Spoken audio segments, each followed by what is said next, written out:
कांग्रेस अधिवेशन में राहुल गांधी ने ओबीसी वर्ग को लेकर एक बड़ा बयान दिया और जातिगत जनगणना की बात को दोहराया। तो कई राज्यों में ओबीसी नेताओं को प्रमोट कर कांग्रेस इसे अमल में लाएगी।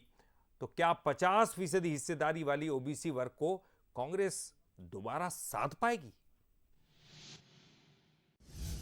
अहमदाबाद अधिवेशन में राहुल का ओबीसी वाला दाव, क्या कांग्रेस को दिलाएगा ओबीसी वोटर्स का साथ?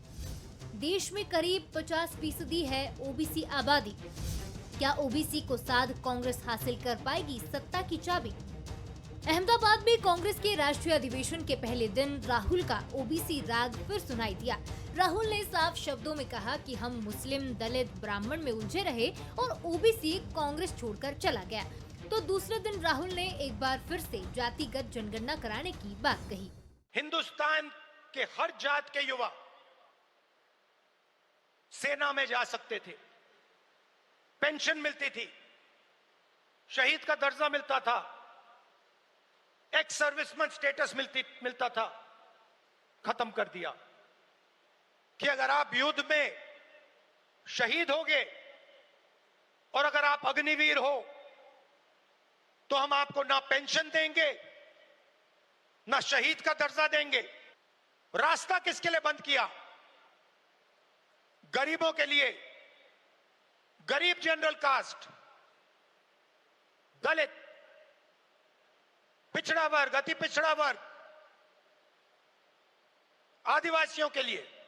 राहुल समझ रहे हैं कि देश में सबसे बड़ा वोट बैंक ओबीसी वर्ग है। बीजेपी पहले ही ओबीसी वर्ग को साथ कर चल रही है। कांग्रेस भी अब अन्य पिछड़ा वर्ग की राजनीतिक ताकत को समझकर आगे बढ़ती दिखाई दे रही है।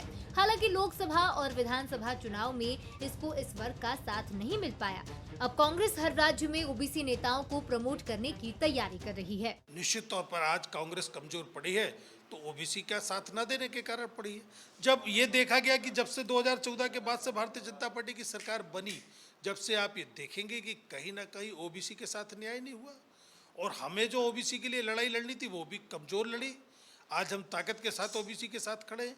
आने वाले समय में आप ये देखेंगे कि हमारा संघर्ष ओबीसी के साथ मिलकर के होगा, उसको न्याय दिलाने की दिशा में होगा। कांग्रेस के अहमदाबाद अधिवेशन में पार्टी को मजबूत करने और आने वाले समय में पार्टी के कार्यक्रमों सहित अन्य मुद्दों पर चिंतन किया गया। इस चिंतन में राहुल गांधी ने सबसे ज्यादा चिंता ओबीसी वोट बैंक पर जताई, क्योंकि कांग्रेस के मुकाबले बीजेपी ओबीसी को साथ लेकर चल रही है, जिसका फायदा भी बीजेपी को मिल रहा है।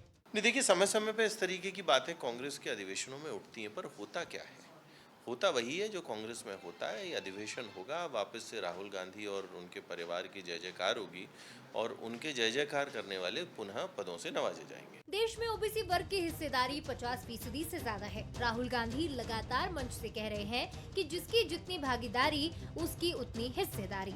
टिकट में भी ओबीसी का फॉर्मूला लागू किया, लेकिन उसके बावजूद भी पिछड़ा वर्ग को अपने साथ जोड़े रखने में कांग्रेस सफल नहीं रही। अब लगातार हार के बाद राहुल को फिर से ओबीसी की याद आई है। सूरज शर्मा, बंसल न्यूज, भोपाल।